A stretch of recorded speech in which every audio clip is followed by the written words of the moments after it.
ఆనాటి ప్రభుత్వం కాళేశ్వరం ప్రాజెక్ట్ కట్టినప్పుడు మనం ఏనాడు అడ్డుపడలేదే. ఎందుకంటే గోదావరి మిగులు జలాలు సముద్రంలోకి వెళ్తున్నాయి.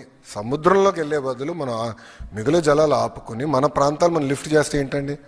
ఇప్పుడు మనం ఏం చేస్తున్నాం? ఏ జలాలైతే తెలంగాణ ప్రాంతం దాటి ఆంధ్ర రాష్ట్రానికి వచ్చిన తర్వాత ఒక ప్రాజెక్ట్ నిర్మించుకుని ఆ నీళ్ళని మనం తీసుకెళ్తున్నాం రాయలసీమకి. అంటే తెలంగాణ దాటి వచ్చింది. రివర్స్లో ఎవడు నీళ్ళు తీసుకెళ్ళాలి కదా, టేలెండ్ ఇక్కడి నుంచి ఎక్కడికి వెళ్తుంది? సముద్రంలోకి వెళ్తుంది స్వామి ఆ నీళ్ళు. అది తీసుకెళ్తే ఎందుకండి వాళ్ళు అంత ఇబ్బంది పడుతున్నారు? నాకు అదే ఆశ్చర్యంగా ఉంది. ఎందుకు ఇబ్బంది పడుతున్నారు? మళ్ళీ అట్లయితే మీరు కాళేశ్వరం ప్రాజెక్ట్ ఎందుకు కట్టారు? రెగ్యులేటరీ కమిటీ అప్రూవల్ ఉందా మీకు? అరే మిగులు జలాల్ని మనం సముద్రంలోకి పోయే జలాల్ని మేము లిఫ్ట్ చేసి మేము పెట్టుకున్నాం అంటే కావాలని ప్రాంతీయ విద్వేషాలు రెచ్చగొట్టి తెలుగు వాళ్ళ మధ్య చిచ్చు పెట్టడానికి ప్రయత్నిస్తున్నారు.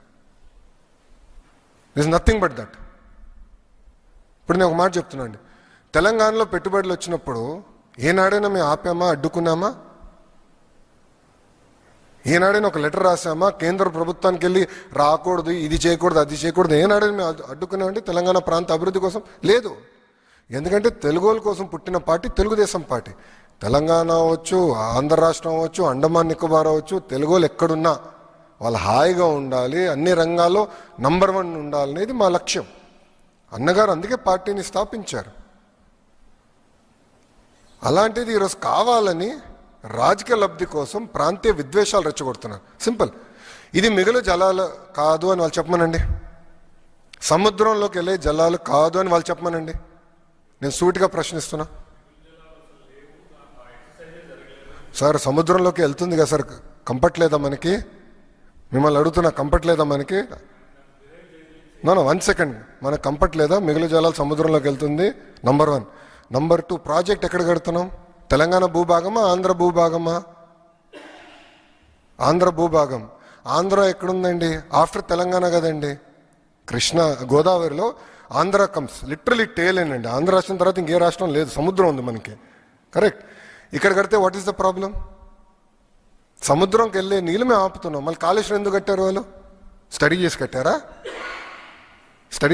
Straight question I'm asking. అక్కడ ఒక రూల్, ఇక్కడ ఒక రూలా? అంటే ప్రాంతీయ విద్వేషాలు రెచ్చగొడతాం కాదండి. ప్రాంతీయ విద్వేషాలు రెచ్చగొట్టి రాజకీయ లబ్ధి పొందాలనే కదా వీళ్ళ స్ట్రాటజీ ఇది. Why will accept that? ఎందుకు ఒప్పుకోవాలి? మేము మాట్లాడతాం. We have right to talk. Telugu వాళ్ళ కోసం ఉందండి Telugu Desam Party. We have right to talk. వాళ్ళకు ఒక నీతి, మాకు నీతి. అంటే ఇక్కడ ఆంధ్రాకు ఒక నీతి, తెలంగాణ ఒక నీతి. కరెక్ట్ కదా. తెలుగు వాళ్ళ కోసం ఒకటే ఉండాలి. మిగులు జలాలు నీళ్ళు సముద్రంలోకి వెళ్తుంటే ఆంధ్ర భూభాగంలో కడుతున్నాం. ఓకే, నీళ్ళు రాలేదు, ఏమవుతుంది? ప్రాజెక్టుకు డ్రైగా ఉంటుంది. ఒక సంవత్సరం 2 సంవత్సరాలు డ్రైగా ఉండొచ్చు, అంతే కదా. అంతేగాని తెలంగాణ నీళ్ళు మేము ఎక్కడ తీసుకోవట్లేదు కదండి. ఆంధ్ర రాష్ట్రం తెలంగాణ నీళ్ళు తీసుకోవట్లేదు కదా. ప్రాజెక్ట్ తెలంగాణలో కట్టి లిఫ్ట్ చేసి ఆంధ్రాకి తీసుకురావట్లేదు కదా. జలాలు తెలంగాణ దాటి ఆంధ్ర భూభాగంలోకి వచ్చిన తర్వాత ప్రాజెక్ట్ కట్టి లిఫ్ట్ చేస్తున్నాం ఆ నీళ్ళని. వాట్ ఈస్ రాంగ్ అని నేను స్ట్రైట్గా ప్రశ్నిస్తున్నా.